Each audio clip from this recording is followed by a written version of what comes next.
LeBron says a thunderstorm is brewing in L.A. Should the rest of the NBA now be on high alert? Stop, Nick. Lamar Jackson with a fiery message for his doubters. Literally, right out of the gate. And Andy Reid, recruiter-in-chief, why did he come up just short trying to court JuJu? All the words pronounced correctly there. As we say, good Friday morning, everyone. Welcome to, it's called First Things First. Jenna Wolfe, Nick Wright, Brandon Marshall. Top of the morning to you, Kevin Wilds. Nick, if you were Andy Reid, how would you have swayed JuJu? Jenna, I'm not answering this question. Sorry, I'm not answering this question. I'm telling America something. America, Jenna used all her proper pronunciations on the 74 voice-to-text she sent before the show. And so now it's all that we all got to listen to, and now she can't say first things first. She used it all, texting Mark, question mark, comma, question mark. I'll see you after the show, question mark. Oh, my God. But I got there. And we are going to start right here. I got it all down pat, got it out of my system. We're starting out west, Suns, Clippers. And if you watch this show, you know our guy Brandon has been banging the drums for the Suns, this Suns team all season long. Last night, a physical game, a playoff-type game. Suns are good. Clippers are better, at least when Paul George and Kawhi are clicking, and last night they clicked. Clips win 9th time in their last 11 games. After the game, PG on the state of the team. You know, we've been battling a lot. Guys in and out. For us, it's just staying healthy. But we got a deep roster. Adding Rondo helped us. Adding Cuz late in our push helped us. You know, I think, you know, we're starting to build our identity. When we get on this floor, we know who we are. All right, Nick, what do you make of Paul George saying we're starting to build our identity and we exactly know who we are after their win over the Suns last night? A good win for them. Well, that was a great basketball game. And Kevin Wilds, before we went on the air, said it's starting to feel like spring's in the air. You know what it smells like to me? It smells like basketball season finally. Last night, you had a really good doubleheader on TNT. And it really feels like we are putting to bed the 2020 NFL season. We've got the draft, of course, and we'll look towards that. But it really, for the first time all year, it feels like this is basketball season. And last night was a great introduction to it. You had a game that had a little bit of everything. You had, I think, the best dunk of Kawhi Leonard's career. You had Patrick Beverley doing Patrick Beverley things and getting thrown out of the game. You had TNT, I think, experimenting with something they should do more often, because for nearly a full quarter they had cut Reggie Miller's mic. It was glorious. And then, on top of all of it, and maybe most importantly, and this could, if this continues, this could allow the Los Angeles Clippers to do something they've never done in the history of their less-than-storied franchise. Make a conference finals. You had the first appearance in a Clippers uniform of playoff Rondo. And while you might say, Nick, it's not the playoffs. It's not the playoffs, but this did have a bit of a playoff atmosphere. It's 2 of the 4 best teams in the West. It's 2 of the hottest teams in the league. The game meant more than a typical regular season game.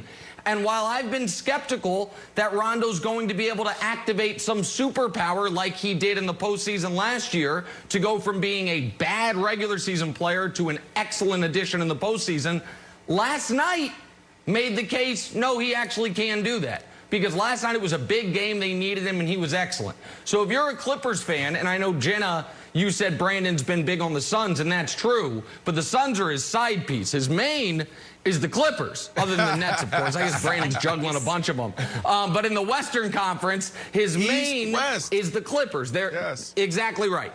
Your pick to make the finals, and I imagine, Brandon, this morning you're feeling very good. Feeling really good, Nick. My prediction is standing strong right now.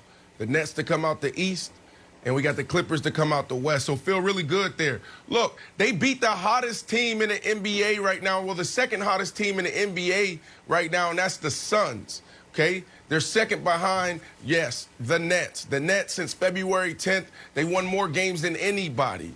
So if we can't talk about the Jazz, then that means our team, the Clippers, are sitting right there, #1 in the West. They're the best team. Yeah. Look, they answered all the questions coming into this year.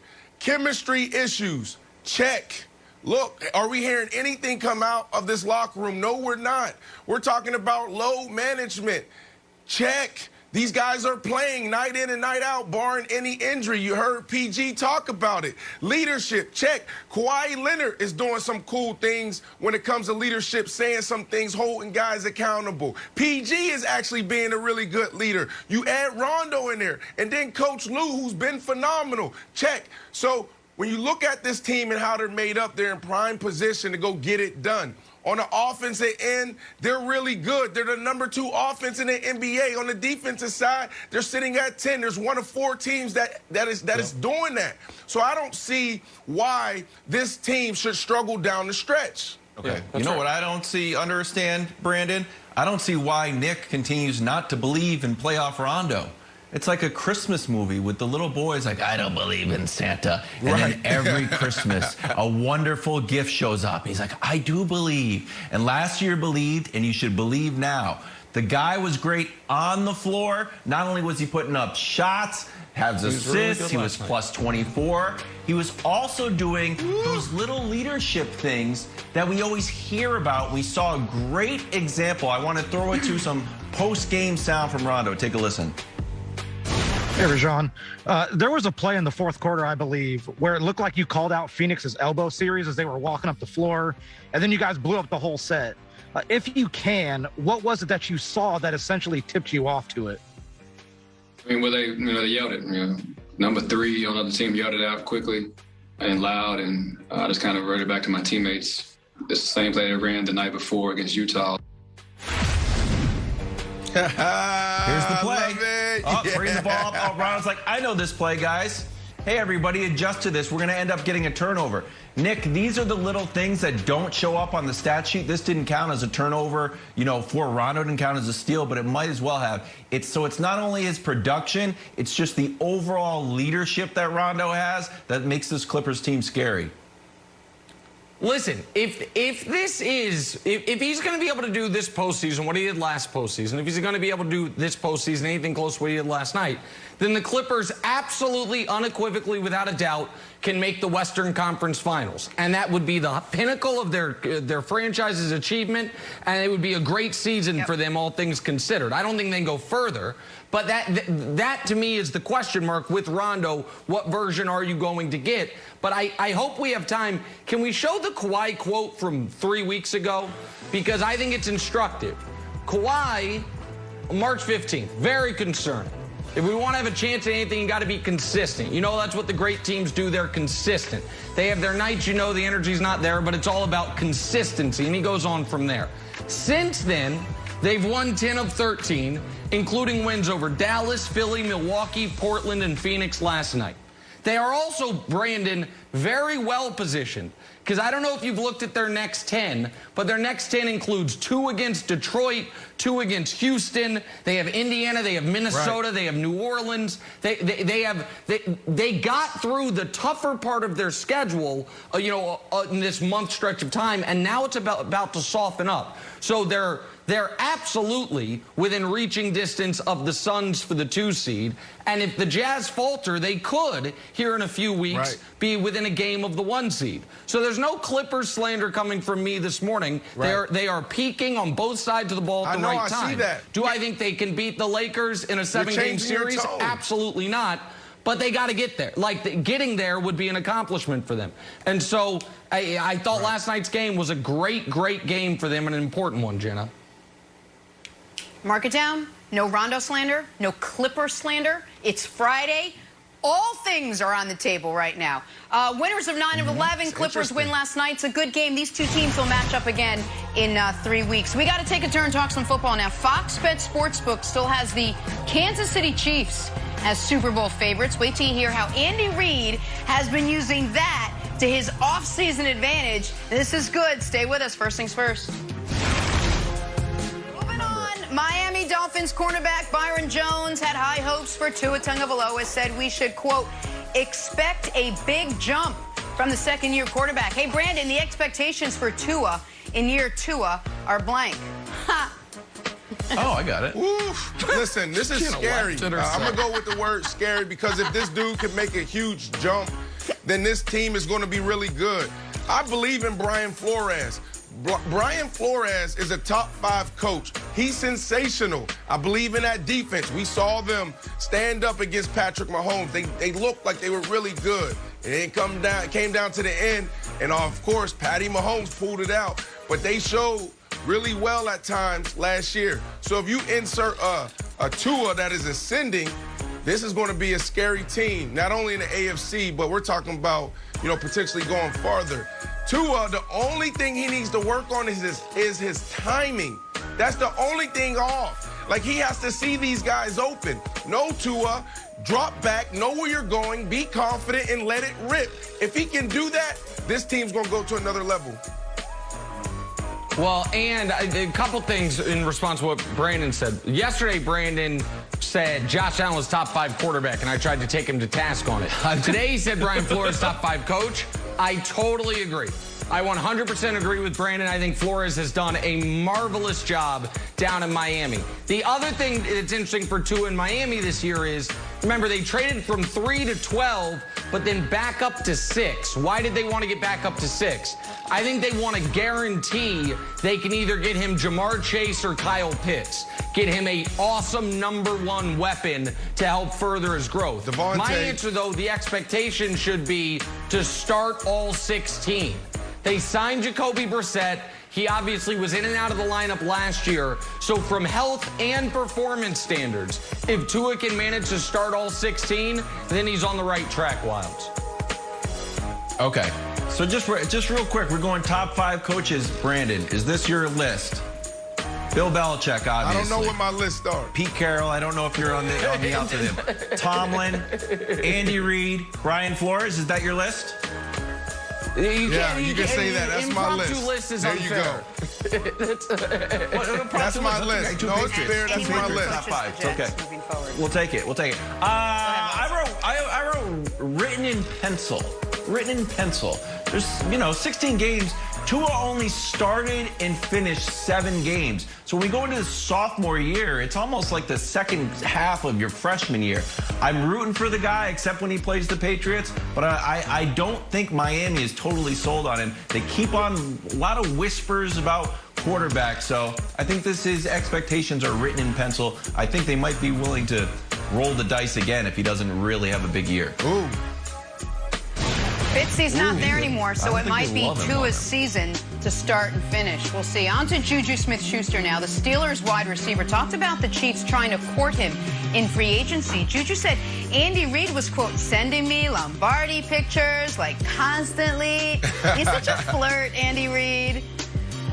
Hey, Brandon, Reid's recruitment of JuJu is blank. Baller. That's all it is. I mean, what else do you need to see?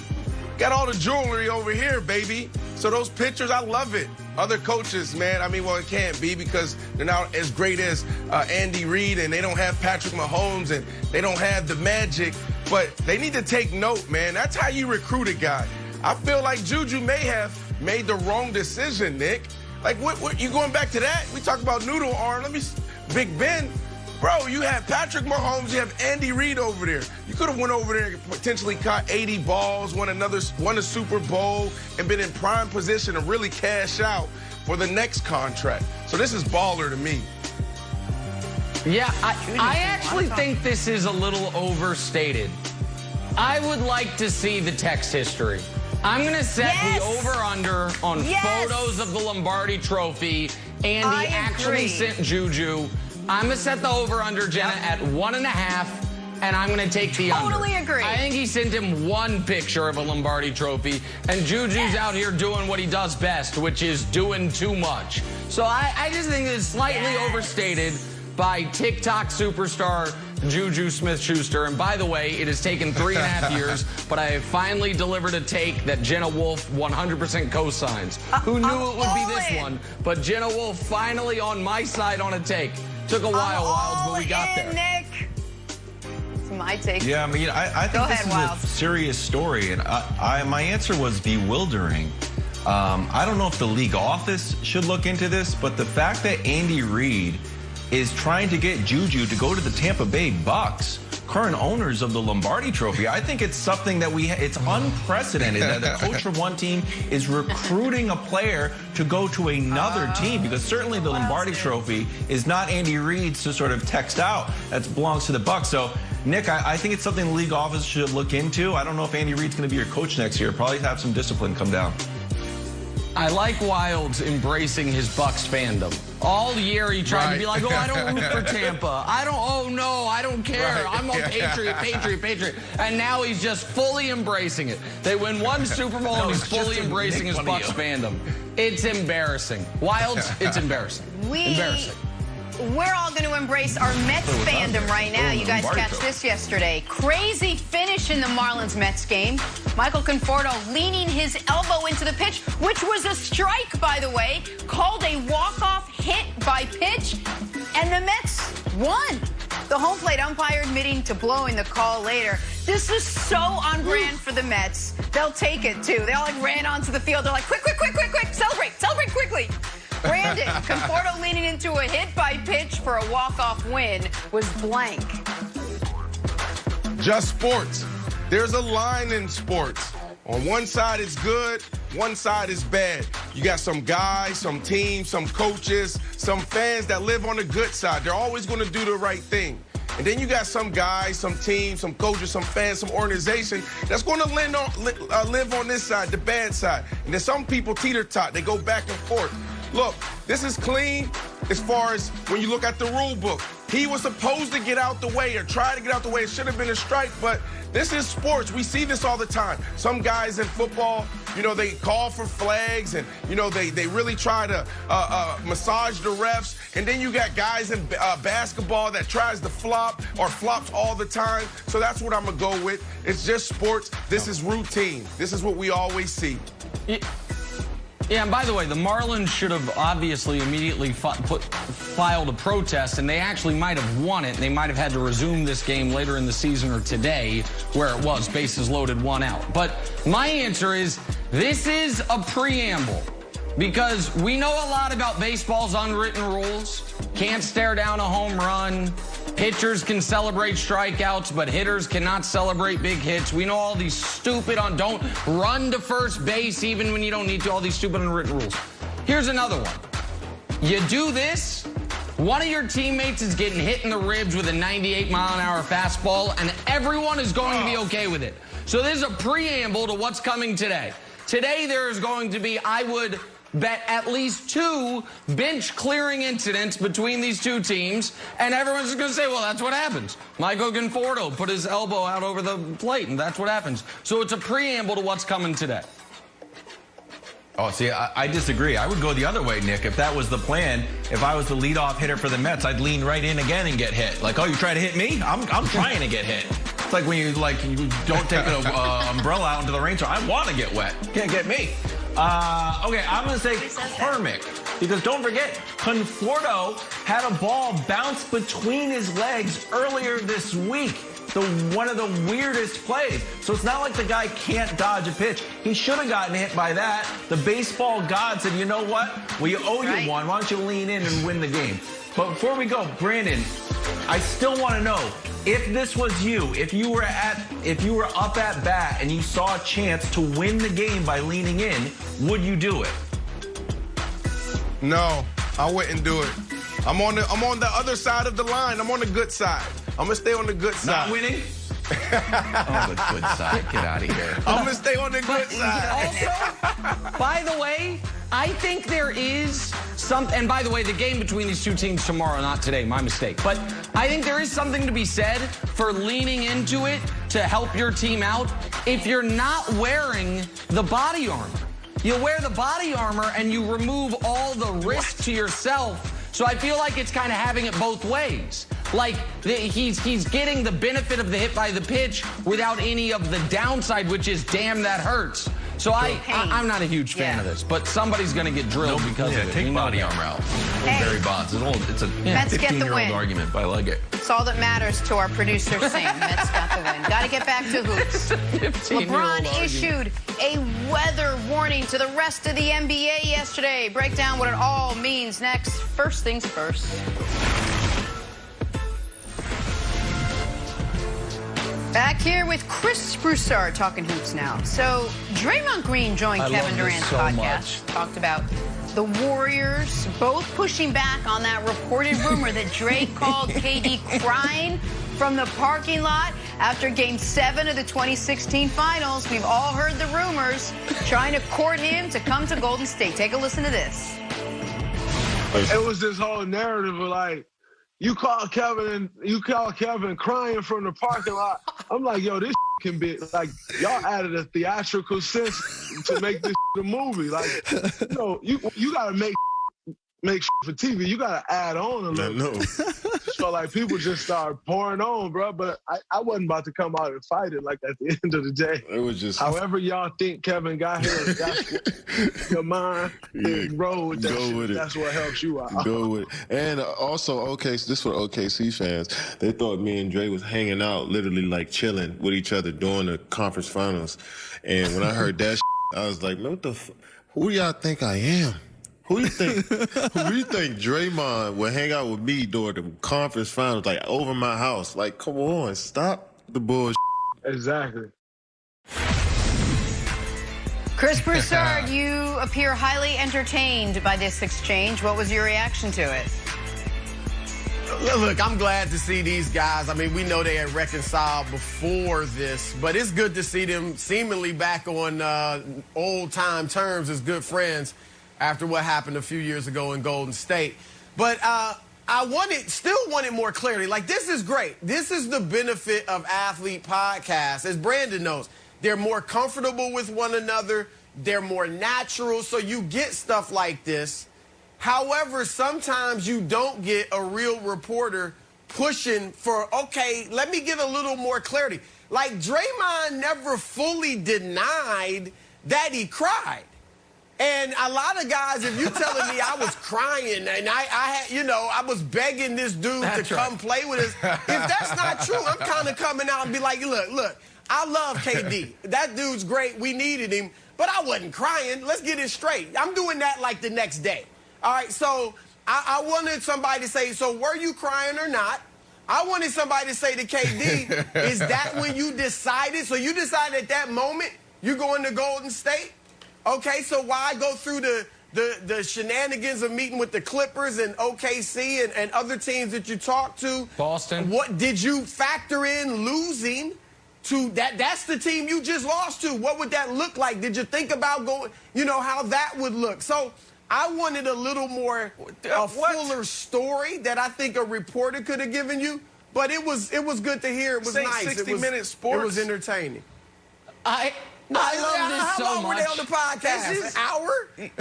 They had plenty of time. Listen, okay. So, first of all of us, I think, have, been to a movie or been watching a movie at home that strikes us in a way we didn't expect it, and all of a sudden find ourselves getting a little choked up. And all of us, when asked by our significant other or friend or whomever we were with, were you crying? No, I wasn't crying. It's Dusty. My allergies were acting up. I wasn't crying. I'm not crying. I don't cry. And so there was a little touch of that there. But to me, what I loved so much was the confirmation that we did get. That phone call did happen.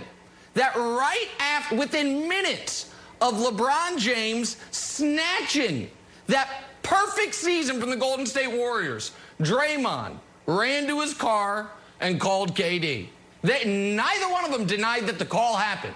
I love that we got on the record confirmation about the call. I also love the just delicious irony of KD being like, and they were acting like we would hang out, like I would hang out during the Western Conference Finals with someone that's not on my team. Like, what have I ever done that would make you think that would be a possibility? The fact that I was texting with Draymond all year long, even though we were the two best teams in the West competing for a championship, talking about joining them? Or the fact that a few years later, I was texting with Kyrie Irving all year long, talking about joining up with him somewhere else than where we both were? Why would you ever think I would be talking? Listen, man, you can own these things.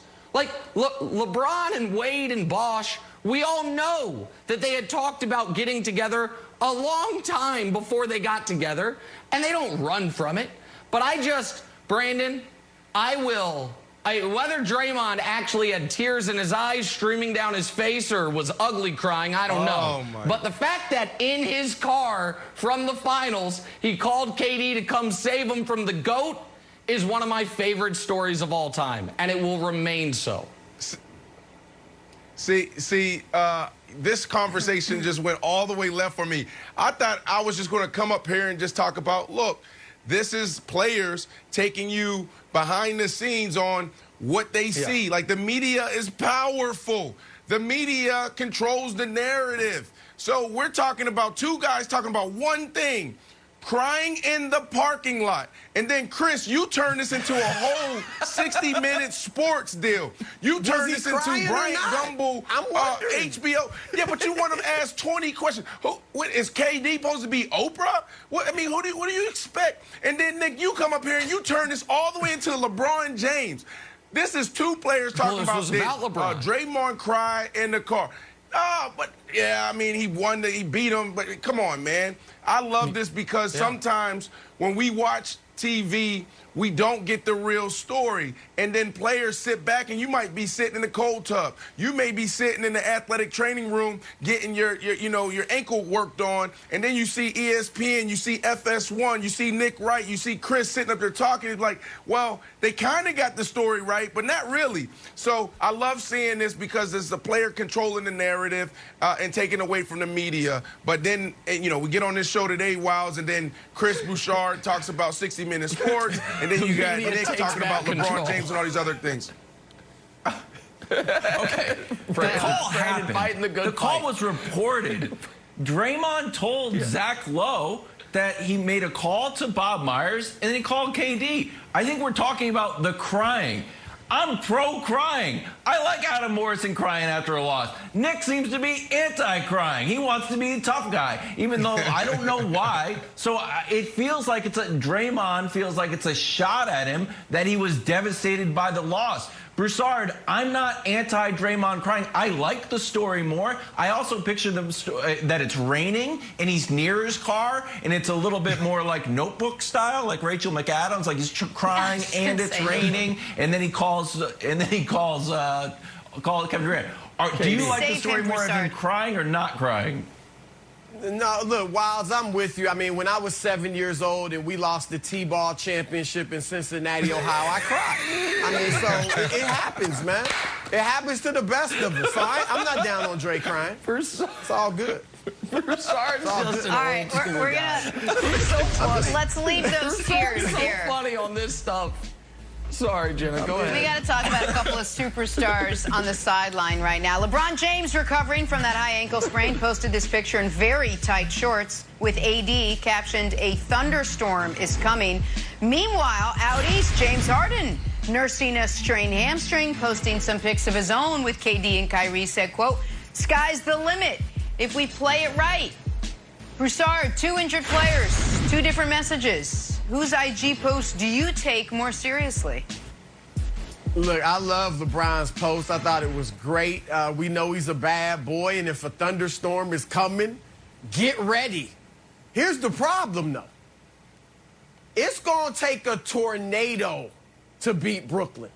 You bring the thunderstorm, that might get you out of the West. But it's going to take a tornado to stop those boys in Brooklyn. So as much as I like what LeBron said, it's going to take more than that. There's levels to this. LeBron knows it as well as anybody. And that's the problem for the whole league. That's why I like Harden's post better. Because he said it right. If we play right, sky is the limit. This could be an all-time great team if they play right. If they don't, if Kyrie goes AWOL, if you know, DeAndre Jordan's upset about his minutes, or, you know, if KD starts wanting to score more than everybody else, like, they could implode if they don't play right. But as long as they play right, move the ball, players are moving, they keep the main thing, championship or bust, forget the individual stuff, sky is the limit, and it's going to take a thunderstorm or a tornado to beat that team, not a thunderstorm. Right. Yeah, Chris, I'm going to go with Harden all day, right? LeBron James, his post, this is about the what ifs. This is about what's coming. These guys are already doing what he said it. If we play it right. Well, let's go back. The very first thing we heard come out of Houston was James Harden wants to leave and he wants to go to Brooklyn. We had this whole debate for a whole month. Where is he going to go? Can he get out? Can he dictate where he wants to go? He ended up doing exactly what he said he was going to do. I'm going to Brooklyn, all right? One of the things he said was, part of the deal, Kyrie can't be in it. We're going to all three play together. So he played his cards right then. And now on the court, they're playing it right. Well, how all three of these guys going to play right? They all need the ball in their hand, ball dominant. These guys are all scores. They're the same player. Well, they're playing it right. They're top of the East, and they're playing really well. They're the hottest team in the NBA since February 10th. Look it up. Google it, Nick. So you got to go with Harden's post. Okay, so a few things here quickly before I answer it. First, I want to say something about my friend Chris Broussard, who he and I yesterday had one of our very few, somewhat prickly moments on television. I've been working with Broussard longer than I've worked with anyone on this show because I started working with Broussard before this show existed. This might be your single greatest performance. That you have been 10 out of 10 today, and it has been a joy to be a part of it, which is why it's so unfortunate that you got this answer wrong. So here's the deal, folks. We're talking about the playoffs, right? We're talking, both these guys are talking about the playoffs and who are you going to trust, who are you going to believe in the playoffs. So all I can do, because LeBron's not playing right now, Harden's injured, we haven't seen them all play together, we haven't really seen this Lakers team even with Andre Drummond all play together, is look to what the history books tell us. So who can we trust more in the postseason? LeBron James or James Harden? Well, I've got a fun list for you. Let's look at the 10 best postseason runs between the two of them, see how they stack up. Well, first is LeBron seconds, LeBron thirds, LeBron fourths, LeBron fifth, sixth, seventh, eighth. Oh, there's a Harden one, 10th place. So if we're talking about the sky's the limit, a thunderstorm's coming, the playoff, who are we going to believe when it's actually stormy? When you actually need to take shelter, who's going to come through for you? Well, we've got a long, 15-year history to say one guy will be peaking and another guy will be, unfortunately, not playing up to his MVP regular season standard. So I know it's going to shock the audience, Wilds, but I'm going to say I take LeBron's IG post a tad more seriously, assuming we're not talking about April, we're talking about the postseason. Okay. Nick, you know I love you, and you are America, if not the world's foremost LeBron defender. You called Space Jam's performance Oscar-worthy earlier in the week. Oscar-worthy. You did a great job, talking about LeBron's playoff performances. You laud his, and he rightfully so, his charitable work. You almost became a gosh darn Red Sox fan when he became part owner of the Fenway Group. But there's one Achilles heel, figurative, not literal, that LeBron has is social media. It's hard, Nick, and you got to admit it, to take any message serious with this amount of emojis in it. Just is. You're trying to be intimidating. The guy doesn't have someone standing next to him like, you know what, LeBron? I don't know if we're really trying to drive home a point. 4 emojis, maybe 2. Maybe you don't need the umbrella. Maybe you don't need the warning sign. Even you, Nick, you are willing to enter into the LeBron James slander sphere. Listen, it's not slander, it's accurate, and I'm not a LeBron James defender, I'm a LeBron James truth teller, but, I agree with you. The social media could use some work. He doesn't have, he hasn't hired an 11-person team to run his account the way Brady does. He does it himself, so you're going to have some hits, some misses. One little piece of news on the way out that I probably should have led with. I think Anthony Davis, you're going to see him on the court against Dallas in a couple weeks, and I think they believe LeBron's going to be out until that first week of May. So it's going to be another 3.5 weeks without LeBron. AD could be back in just under 2 weeks. But that's what the Lakers got to get through as far as over the next 28 days or so. Nick, here's the deal. Look, one-on-one, I can't take out Brandon Marshall by myself. He treat me like he treated Bubba. But if I'm walking up to Brandon Marshall with Deontay Wilder on one side and Mike Tyson on the other, then I'm talking mess like James Harden, all right? It ain't about Harden melting down. He don't have to do what he did in Houston. He got Kevin Durant and Kyrie Irving with him. He's good. Nice, LeBron by himself? Anthony Davis retired? We're going to leave it there. He was. Anthony Davis didn't play. He didn't show up. Got to get back to football. Lamar Jackson. Speaking of IG, wait till you see what Lamar changed his profile picture to. Don't look it up. Wait for us. We're back right after this. First things first. Tomorrow night, the NASCAR Cup Series moves to FS1. Catch all the short track action from Martinsville. Saturday, 7 Eastern, FS1 and anywhere on the Fox Sports app. Back here talking Lamar Jackson. So the 2019 MVP spent some quality time on the gram yesterday. So did I, but his was more quality. Updating his profile picture to this. Check it out. It's a shot of him burning a newspaper with a headline about his playoff struggles. Good thing that doesn't bother him or anything. Lamar off to a 1-3 start in his playoff career. LeVar Arrington with us to discuss. But Nick, start with you. What do you make of Lamar doing this? Yeah, I mean, I think he's a self-aware guy. And, you know, Lamar Jackson is a very difficult player to fairly discuss because he has the accomplishments through 3 years that 98% of all players in NFL history would dream for. He's been to the playoffs every single year. He has won a league MVP. He has been a Pro Bowl level player, all-pro level player 1 year, but Pro Bowl level player every year of his career. And his teammates seem to adore him. That is part of his story. The other part of his story has been his worst games have come in the biggest spots. And it seems that of all the best quarterbacks in football, if we were to make a list, the one who has the biggest question marks surrounding their ability to do the thing that is most part and parcel with playing quarterback, accurately throw the ball all over the field, the biggest question mark is with Lamar.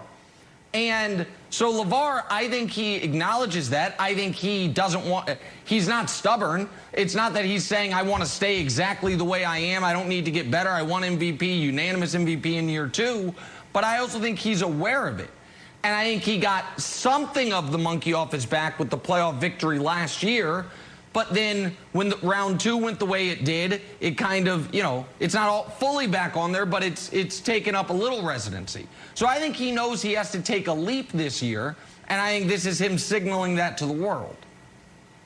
Well, I would certainly start off by saying I don't believe that the question marks that you threw out there belong to Action Jackson specifically. I think there are a lot of other quarterbacks on those 30-some teams, 31 teams, where those question marks land and they hit directly on the target. He is a very well-accomplished quarterback at this early stage of his career. I believe that Lamar Jackson is on the right trajectory of legitimacy and reality experience in the development of a young, talented, gifted player such as Lamar Jackson. The pressure of becoming a Super Bowl champion, winning in the playoffs, he just has to block those noises out of his ears. The team has to block that noise out. And you know what? As far as him burning a paper that questions what he's doing in the playoffs thus far, use it as motivation. And I think that that's what this picture represents. But by no means does that represent reality in terms of what Lamar Jackson's trajectory is. We will always find a way to question guys as uberly talented as Lamar Jackson because we just, quite frankly, we didn't see Mike Vick finish it off. We haven't seen a guy with that type of electric ability all the way around as a triple threat quarterback, finish it off in the Super Bowl. So there's going to continue to be that question because it's easy to write stories. It's easy to cover stories such as this with someone as polarizing as Lamar Jackson. But I think he's fine.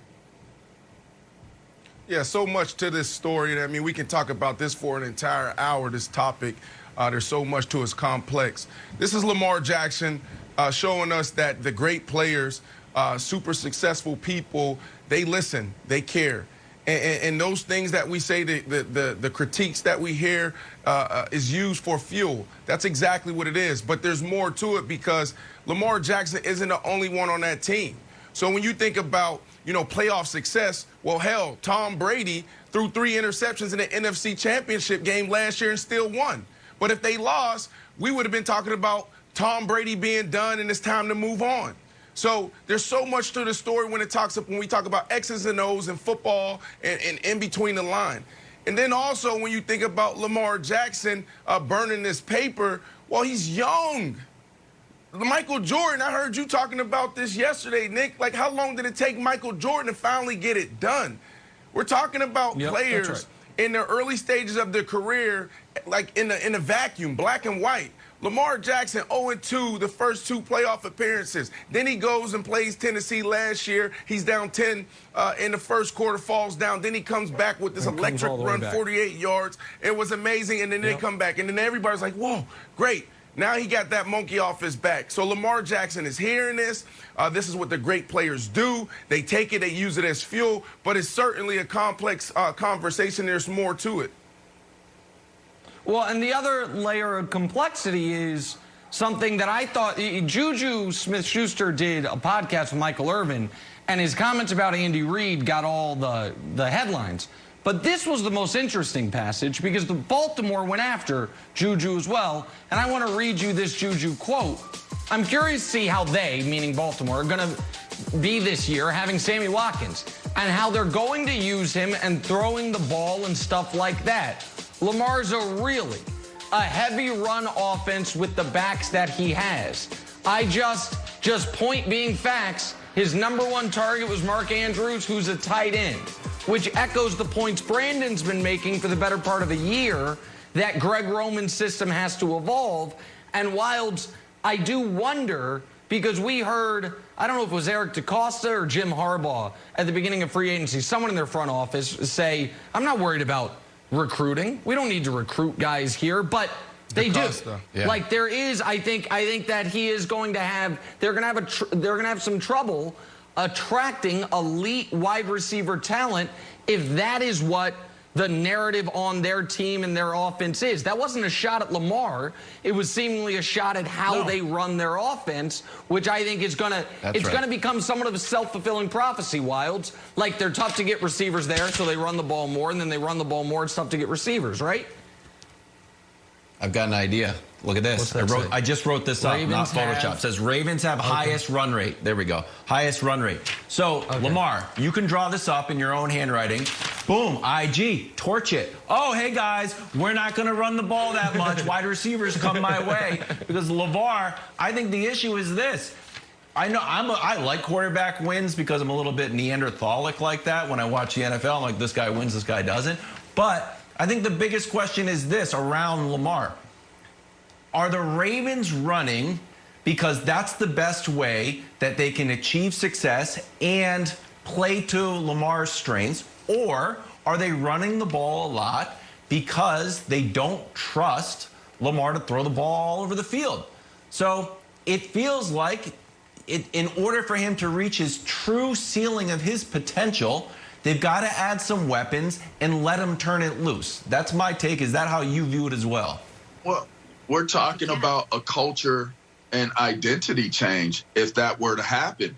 I mean, if you think about all the way back to the beginning, it's Shannon Sharp that the offense went through the tight end. Shannon Sharp. You had Jamal Lewis. You had Jermaine Lewis, right? You had Derek Mason on the outside. They've never really had elite receivers in their primes a part of the Baltimore Ravens. I'm trying to think through through all the years. I mean, we're talking about when Steve Smith came. Steve was at the end. Right. Torrey Smith came in. He was at the end. And they've always had a running game. So you're talking about a team.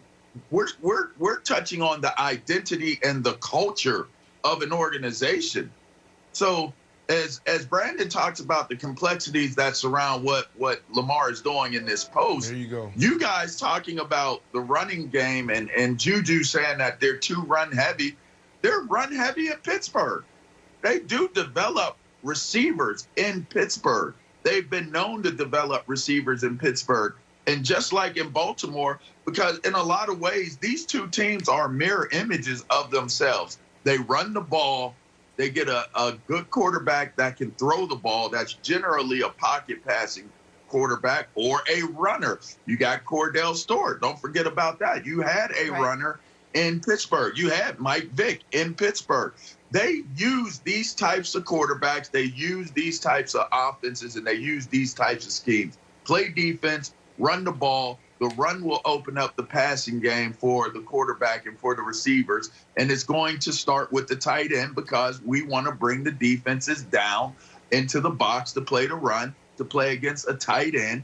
And then it opens up one-on-one single coverage receiving matchups. And that's why a lot of receivers look so much better than what they may really be in these types of offenses. So I don't think it's a question of can you get elite receivers to come there. I just think that you're talking about the culture and the identity of an organization. But I think, Nick, you make a good point. He's self-aware. He knows this is an issue, and maybe he becomes part of the change moving forward into next season. Let's get back to some basketball now. The Clippers looking oh so dangerous last night against the Suns. Have they found their identity? That's next. First things first. For the first time ever, it's a WrestleMania edition of SmackDown. Tonight at 8 Eastern, 7 Central, only on Fox and the Fox Sports app. Well, we are super excited for a special WrestleMania edition of SmackDown tonight on Fox. We got WWE Executive VP of Global Talent Strategy and Development, Paul Triple H Levesque, joining us now to preview all the action. Paul, good morning. So glad you're up with us. We're so excited for this. Tell us what wrestling fans can expect to see tonight on Fox. Well, this is the week right here. This is the big week for what we do. A lot of people will say WrestleMania week is like a week-long series of events. It is the Super Bowl of the WWE. I like to think that the Super Bowl is the WrestleMania for the NFL. But this is an incredible week. We came off a 2-night NXT takeover last night that was incredibly successful. Tonight, live on Fox, it's a WrestleMania edition with the Andre the Giant Memorial Battle Royal. You're going to get to see the main event players talking last-minute strategy about their matches. And, of course, this weekend, Saturday, Sunday, WrestleMania live from Raymond James Stadium in Tampa. It's going to be a spectacle like no other, and it's truly going to be something special. Paul, obviously you know this. WrestleMania, to me, has some similarities to the Daytona 500 in that even if you're not a die-hard racing fan, you probably are watching the Daytona 500. And even if you're someone that doesn't watch every event that the WWE puts on, WrestleMania is one you're going to be locked in for. And so for the more casual wrestling fans, they probably know about the triple threat match between Roman Reigns, Edge, and Daniel Bryan. What else, what's the match other than that one that you look at and you're like, that could be the one that at the end of the event everyone's talking about? Well, I'll tell you, there are two matches for me that really stand out right now that I cannot wait to see. And it might be surprising to some people, but it is the two women's matches on the show for the championships. It is Sasha Banks, who is one of the best performers, period, on the planet, not just women, but period, on the planet. Sasha Banks is elevated to a completely different level, defending against Bianca Belair, who is one of the greatest athletes in anything that I've ever seen. She just is a unbelievable physical specimen, and that is going to be something that you don't want to miss. And also, women's champion Asuka will be defending against the 24-year-old phenom called Rhea Ripley, which they call her the Nightmare for a reason, and you're not going to want to miss that one either. Those are the two matches that I think steal the weekend. One of the most fascinating and intriguing things about WWE as a whole is the consistent one-upping of creativity. And I want to talk about the Fiend storyline. Like, the Fiend just gets more and more creative, and I mean, it's a compliment, but like weird and scary and odd. How have fans reacted to it? And as an executive, how happy have you been with that, with his whole arc? Well, you know, that's kind of the beauty of the WWE, is that we can do just about anything. We live in this performance art fantasy world where all bets are off. You know, it's athletic event. It's you know, the best of the Avengers series. It's Hollywood all rolled into one. And a character like the Fiend, especially right now in what's been called the pandemic era, where we've been limited on fans. The Thunderdome has had video fans, but it's allowed us some different creativity of the special effects, so to speak, that we can do. The Fiend is a different character. You know, a few months ago, he was burned alive, and now he's returned, all burnt to a crisp. And things are just at a different level. It's a horror movie come to life, and it takes place live in front of you, and you'll see it again this weekend at WrestleMania. Those are the characters for me that take us from just purely, you know, entertainment of the sport world to just entertainment, where we can take a character like that, go into the supernatural realm, like The Undertaker before him, and just really tell you some kind of different story, and it resonates with you on a different level. All right, Paul, enough of that. Let's get to the real stuff, okay? All right, we got WrestleMania. Yeah. You got Triple H takes the ring. You got the Beast, Brandon Marshall, takes the ring. WrestleMania, who wins it? Me, you. Let's get to the real Brandon, stuff. I think the best case scenario in this for you, best case scenario in this for me. I hit the ring. Here you come with all the spectacle, the pyro, the music, everything. The place is going crazy. 25,000 people, Raymond James Stadium, going nuts. Just when it looks like we're about to go at it, some other team music hits, you and I pair up and just go to whomping and a stomping, and we beat everybody. Boom! Oh, what a plot twist! Let's go! What a plot twist! The Beast and Triple H, I love it. that idea. The game of the Beast. We go to town on everybody. Let's go, baby. We'll set it up. You're the boss. About 13 feet tall. What you talking about? Yeah, that actually, you could make that happen. You could actually make that happen. I want to ask you something about your career at Go ahead, Triple H. Sorry. Then I want to ask you something. Well, I was just going to say, the beauty of the WWE is it just might. You never know. Anything can happen. That's the beauty of it. Anything can happen. Boss, I'm right down 95, 75, man. I'm right down the turnpike, down in South Florida, talking about Raymond James. It'll take me 2.5 hours to get there. Let's go. Okay, hold on. Just real quick. And then I have a question for Triple H. It's one thing. The day's 24 hours long. It's one thing in the other 22 hours for Brandon to be, auditioning or interviewing for other jobs if he just doesn't tell us about it. To constantly be doing it on this show in front of us. To just be like, hey, Triple H, you got to hire me. We're right here, Brandon. All right, I got a question for you, Triple H, about... Yeah, exactly. It's exactly right. About your career in regards to WrestleMania, and if there's someone that you've seen that has kind of taken that, or is going to take that torch from you, and that you're one of the greatest and most beloved or most hated, depending on who you ask, wrestlers ever, and you held every title there ever was. But also part of your story is you made a lot of stars by guys having beaten you in the biggest event of the year at WrestleMania. Like, how is that a good part in your mind of your legacy? Like, is that something now that you're an executive and you're in talent development you're proud of, or is that it's like, The Undertaker, 21-0 at WrestleMania or whatever, that has a nice ring to it. And so I just, like, when you think back, how does that land with you? Well, look, all stories are different, and the Taker character, no different than any other, made a lot of stars along the way. He made a lot of people famous leading up to that. His story was just slightly different. At WrestleMania, for a long time, until he got to Brock Lesnar, he was untouchable.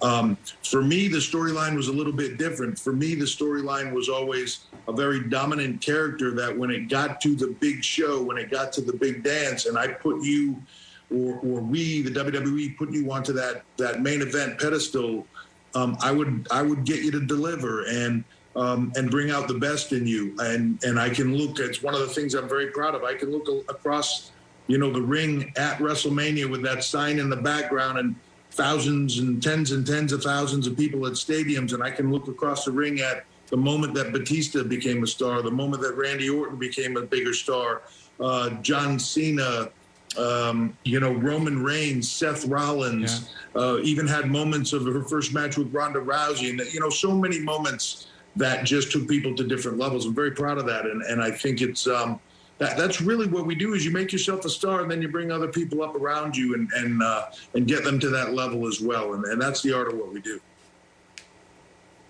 Okay, well, I'm going to throw a name out there. It's Brandon Marshall. He's been pining for this for a long time, so feel free to throw that little memory back in your cap, because it feels like that's going to happen as well. Paul, thank you so much.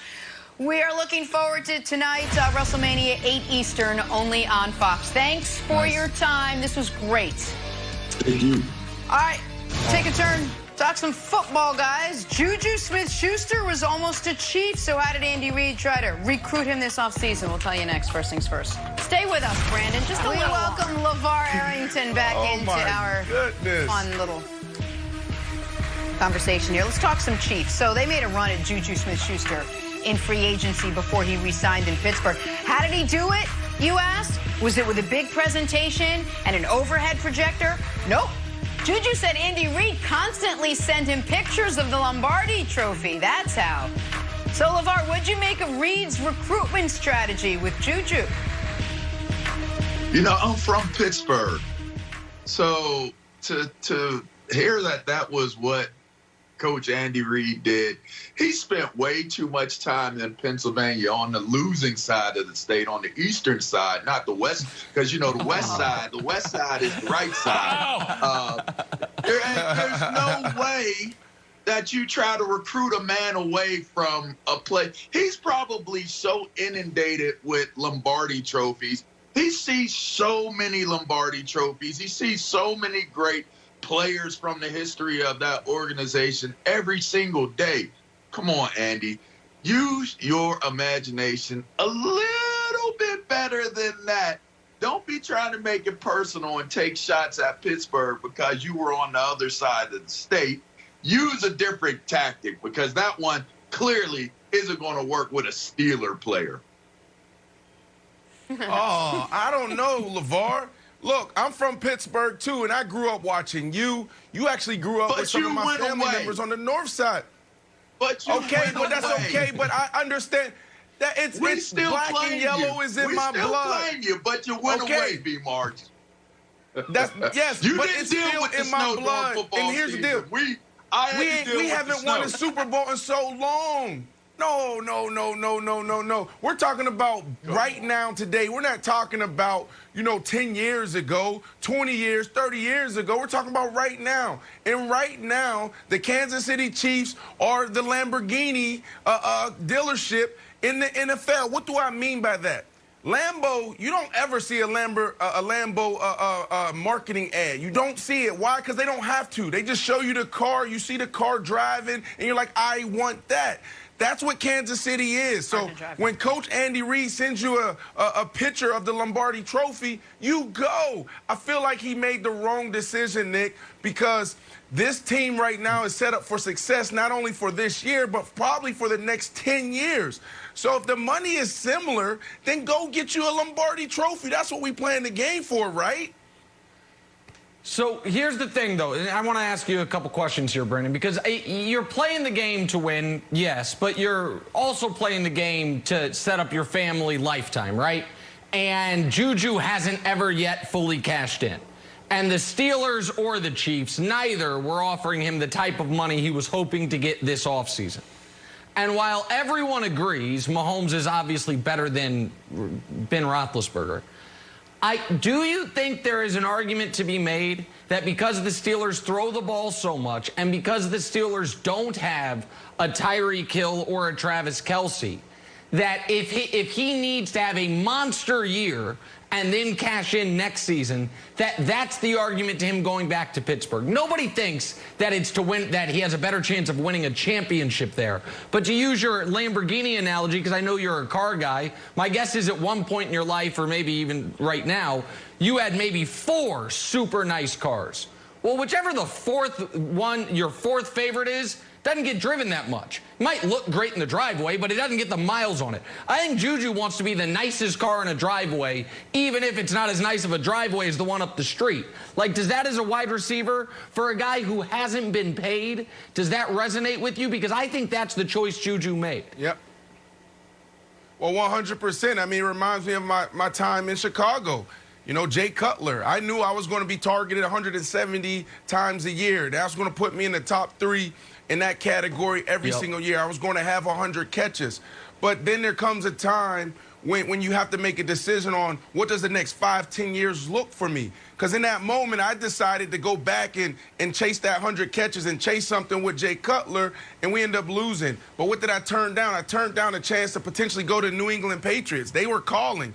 I had to decide, do I want to take this extension and play with Jay Cutler, or do I go and win a Super Bowl with Tom Brady and the New England Patriots? So I'm looking at JuJu Smith right now, Wilds, and the way I look at it is, yes, you have the chemistry with Big Ben, but you have Patrick Mahomes, the best quarterback in the game today, who could potentially go down as the best quarterback ever if he keeps this up for the next 10 years. That's a big what if. And you have Andy Reid, and you're talking about an offense that makes sense. So you could go out there, know you're not going to be the #1 guy, but Jay could have potentially 3 guys with 1,000 yards. That's been done before. You go back to the Denver days, and I can give you so many different scenarios. You go to the Indianapolis Colts with Peyton Manning and Reggie Wayne and Clark, and you got Marvin Harrison. So I feel like he made the wrong decision, Wilds, but it's only time will tell. Okay, I like that analysis. That's far more relatable than Nick talking about you owning 4 Lamborghinis. I think there's like several people. I didn't say 4 Lamborghinis. Brandon started off with that. Brandon started off with that whole analogy. Crumble that thing up and throw it away, man. They both jacked that up. Don't get it, Wild. You know what it reminds me of, very much? That's like when you're shopping for a Lamborghini. How many people? Am I right, guys? Shopping for a Lamborghini, isn't it? Such a pain.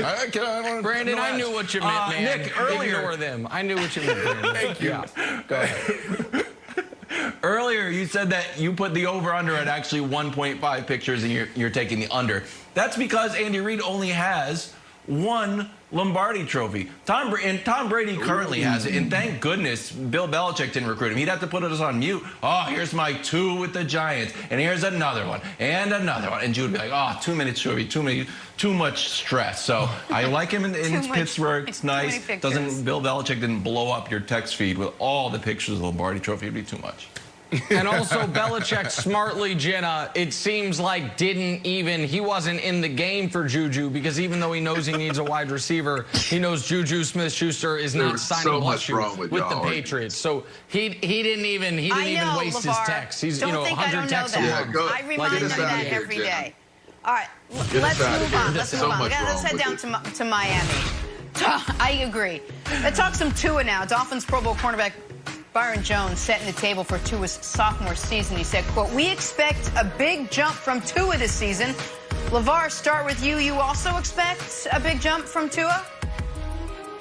Well, no, I don't. Why would he even say that? I mean, God bless you. Want to support your teammate, but there's nothing about adding Will Fuller or some of the players that we already see there that would say he would take a tremendously large step. Will he be a better football player? Yes, because of the awareness and the experience. But to say he's going to take this super, super large step, I think it was an unneeded and an unnecessary vote of confidence, to be honest. Tua will be fine. He just has to play within himself. Nobody has to put his ball downfield. And I think that's what everybody's trying to do. He just needs to play his game and develop within this system. Yeah, but LeVar, if you're Byron Jones and you know you have Brian Flores, he's one of the greatest coaches, one of the great coaches in the National Football League. He understands situational football. He knows how to lead men. He understands the X's and O's on, in all three phases. And then you see a defense that has everything it needs to be, a premier defense in this league. And you know that Tua is the only thing that can slow you down. That's all he's doing is coming out saying, you know what? We need you. We need you to take that next step. Because if he does, it is scary for everyone else in the AFC West. I mean, in the AFC East. It is scary. So Tua right now, the only thing that he needs to focus on is getting the ball out of his hands quickly. Because everybody else on that team is ready to go. Tua needs to figure out what he needs to do to make sure that step, right, is the right one. Because this team is really good and they're primed and they're ready to go. He's got 1,000-yard receiver, and he wasn't even a 1,000-yard receiver last year. He's got one, I believe, and that's in Devontae Parker. Well, I think which one of these guys gives you the reason to think he's going to make a tremendous jump? I mean, I don't see that. We don't even know if Flores can stay healthy right now. No, I think they're either going to take.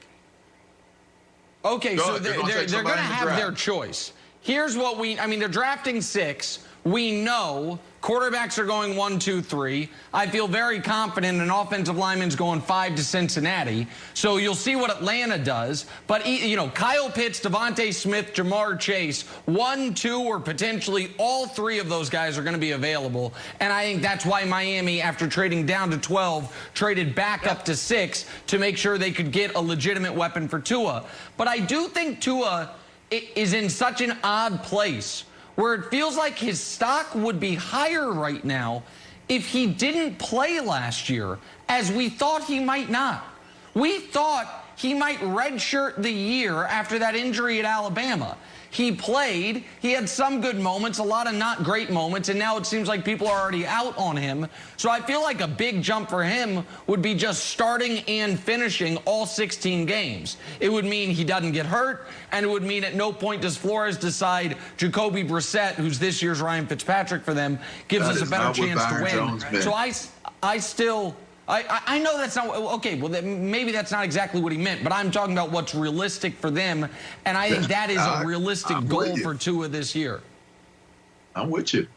Tua 6-3 last year, still plenty of room to grow, though, as he heads into year 2. Time for Nick to hand out some NBA medals. We take a turn. Luka and Kristaps leading the Mavs to a bounce-back win over the Bucks, a Bucks team with no Giannis, but no medal for those Mavs. Nick, who did it better last night? Oh. The medal committee, by the way, did not let the claims of nepotism fall on deaf ears when Brandon Marshall levied that accusation saying Luka's getting undeserved medals. Luka left off the medal stand tonight despite a great win over the Bucks. Bronze medalist Paul George. 33-7 in a win over the red-hot Phoenix Suns. Paul George was outstanding. By the way, he has been shooting lights out from 3 all year. He gets a bronze medal. Silver medalist, who's this guy, you might say? His name's Chris Boucher. Why did he make the medal stand? Nice. 38-19. Hey, listen, role players are, that's right, Bobby Boucher's cousin. Role players around the NBA. I've gotten your letters saying we get left out of medals. Even semi-stars like Nikola Vucevic, we get left out of medals. What do we have to do? That's what you have to do. If you're not a one-name guy, put up a performance like that, get on the medal stand. It's possible. Gold medalist, Donovan, 37-5-4. The Jazz have won 23 straight games at home. They have not lost at home in 2021. That covers our Jazz coverage for the month of April. Glad to get that out of the way early. So there's Donovan Mitchell, 37-5-4. Jenna, he gets a gold medal.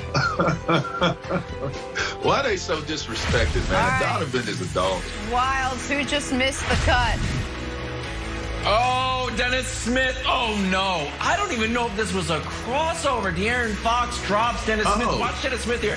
I don't know if he's flailing or he's like, you know what? This was so bad, I'm just going to trip you going by. Not accusing him of tripping, but there is certainly, tripping adjacent controversy. That's all I'm saying. Close to trying to grab a leg as you got blown past. Sticking with hoops, LeBron issuing a weather warning to the rest of the NBA. We'll fill you in on the Kings forecast next. First things first, Lamar, thank you as always. Tomorrow night, the NASCAR Cup Series moves to FS1. Catch all the short track action from Martinsville. Saturday, 7 Eastern, FS1, and anywhere on the Fox Sports app. Time for stories to start your morning, sponsored by Ram Trucks, built to serve. We're talking about a couple of superstars on the sideline right now, also on Instagram right now. LeBron James, recovering from that high ankle sprain, posted this picture.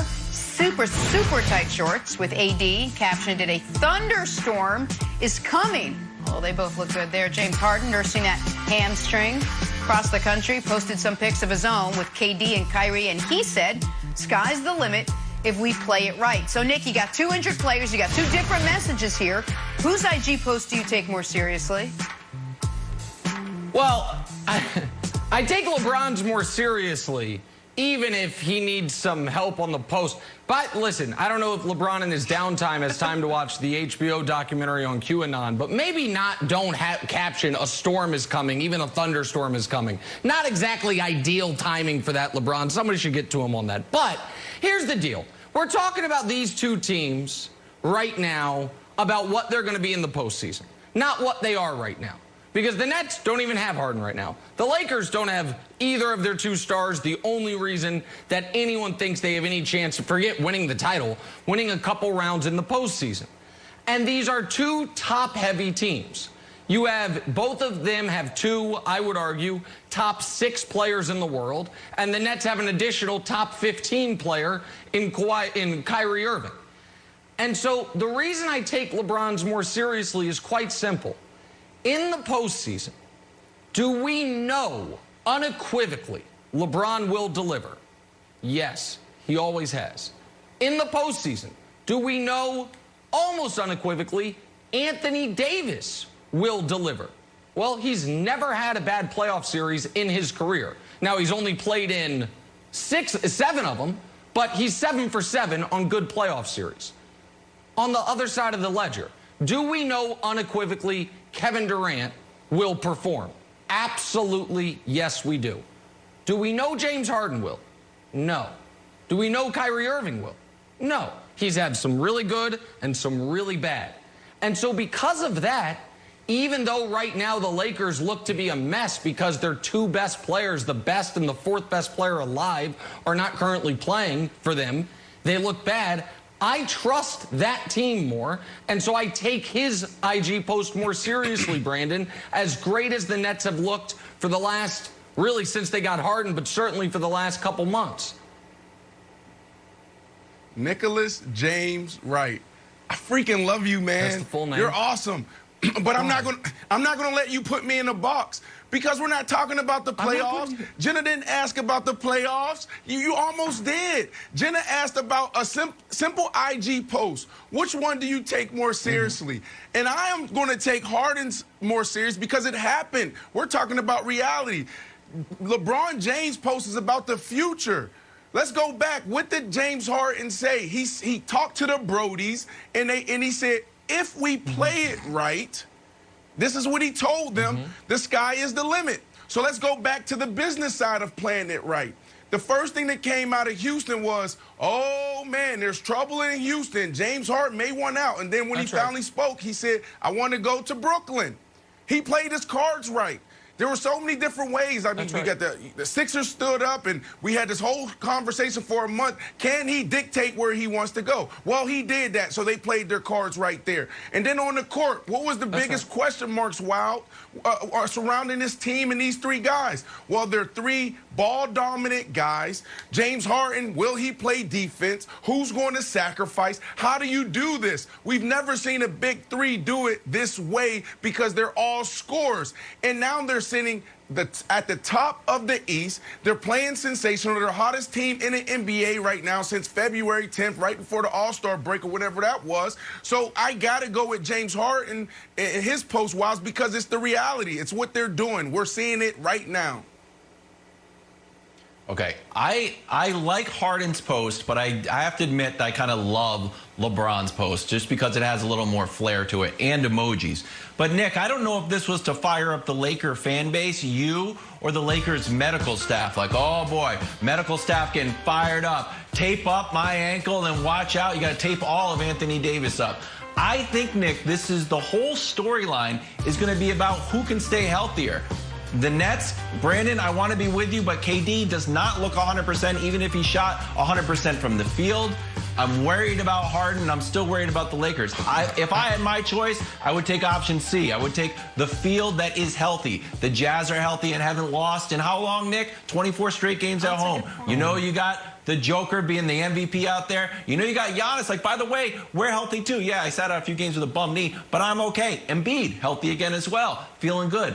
The two teams that were the prohibitive favorites are still clouded with injuries. So I would still take the field if I had the option, Nick.